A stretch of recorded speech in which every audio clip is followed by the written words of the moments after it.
We think of Google as a permanent fixture of our lives. Yet, with the rate that the tech world is moving these days, there are good reasons to think that Google might be gone completely in 5 years. Not bankrupt gone, but MySpace gone. As Google marks its 20th birthday, its success seems so well known and so often repeated that it runs like a myth. But Google faces some serious challenges if it wants the next 20 years to be anywhere near as successful. The success story goes that Google's structure is decentralized, with product groups from online search engines to mobile Android smartphones working independently, resulting in numerous great products. Google's legendary 20% time let employees work on projects outside their core jobs 1 day a week.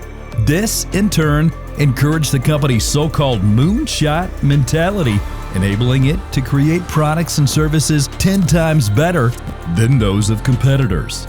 Since its founding, Google's mainstay has always been advertising revenue. Of Google's $60 billion revenue in 2015, only $8 billion came from non-advertising activities. This grew to $13 billion by the end of 2017, which still accounted for less than 14% of Google's overall revenues. Since advertising is by far the most profitable business by a wide margin, it is safe to assume other products remain insignificant to the corporate bottom line. Now comes the twist.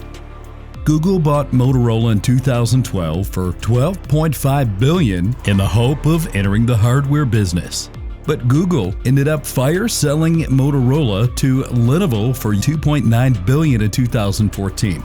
When Google bought the smartphone company Nest for $3.2 billion in 2014, the startup became associated for years with just one initial product, the self-learning thermostat. Google's Nexus tablet similarly failed to take off, and Google's fiber division shuttered after failing to popularize an ultra-fast internet service. The much-hyped Google Glass turned out to be a flop. It is as if an invisible hand of Googleplex all but derails initiatives that do not fit its advertising model.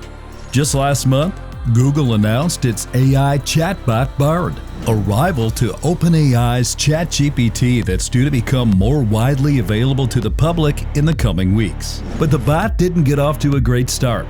Experts noted that Bard made a factual error in its very first demo. A GIF shared by Google shows Bard answering the question, "What new discoveries from the James Webb Space Telescope can I tell my 9-year-old about?" Bard offers 3 bullet points in return, including one that states that the telescope took the very first pictures of a planet outside of our own solar system. However, a number of astronomers on Twitter pointed out that this is incorrect, and that the first image of an exoplanet was taken in 2004, as stated here on NASA's website. Not to be a, jerk, and I'm sure Bard would be impressive. But for the record, JWST did not take the very first image of a planet outside our solar system, tweeted astrophysicist Grant Tremblay. Now, there's some academic theory to back up the view that Google may go extinct soon. Don Hambrick, who is a scholar known for a career showing the effects of management teams and directors, for good and for ill, on their organization's strategies and performance. One of the central tenets of this school of thought on organizations is that senior teams and directors have an outsized influence of organizational outcomes. What's more, their backgrounds, including education and career paths, have a big effect on how they see the world, various competitive situations, and the choices they make. There's another school of thought which takes the opposite view, called population ecology of organizational ecology, which put forward that managers don't really matter all that much. This view grew out of sociologists who had taken to study organizations in the 1970s.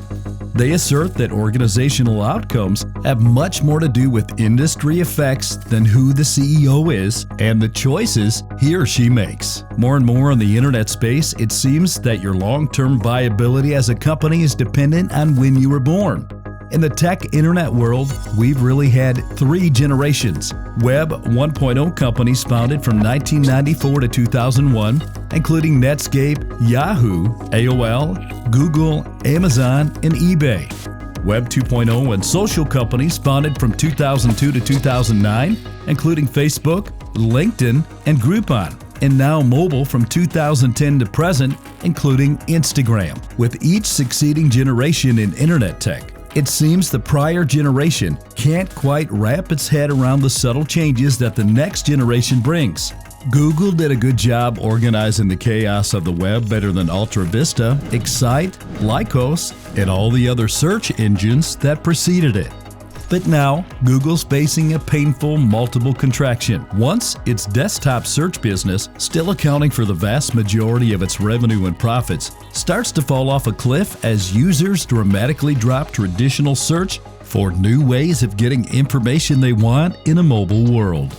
What is most troubling is that an invisible hand threatens to kill the most advanced artificial intelligence, preventing it from weaving into the fabric of Google. We are talking about DeepMind, a London-based AI laboratory that Google acquired in 2014 for some US $500 million.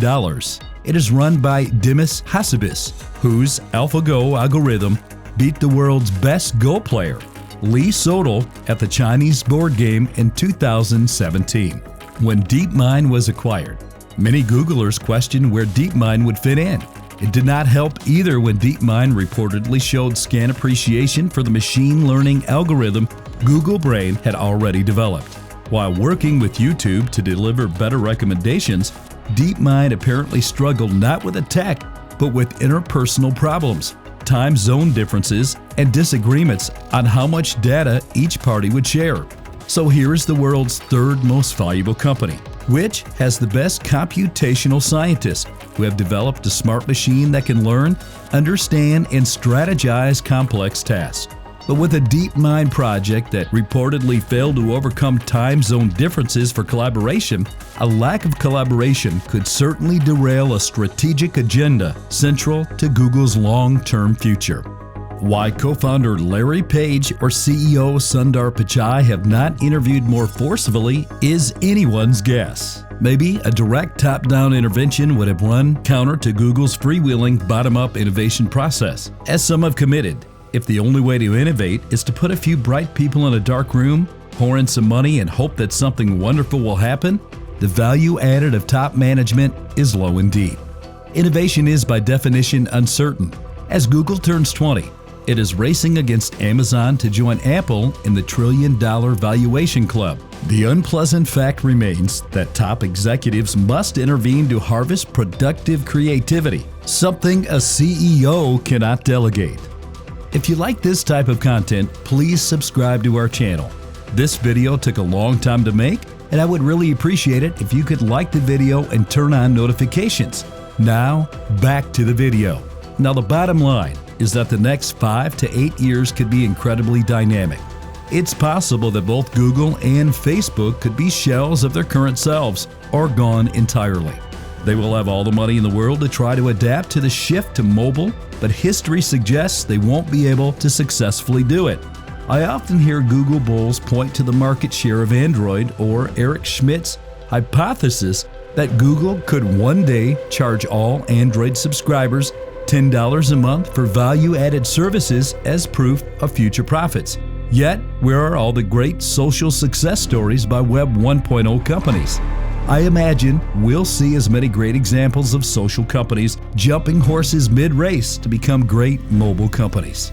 Now, here's our disclaimer. Google is the subsidiary of the holding company Alphabet Inc. We're not talking about the whole company, only about Google, the search engine. It is near impossible that the search giant could go extinct, but it may lose a lot of market share to new age rivals. Hope you enjoyed watching our first video. Thank you for watching.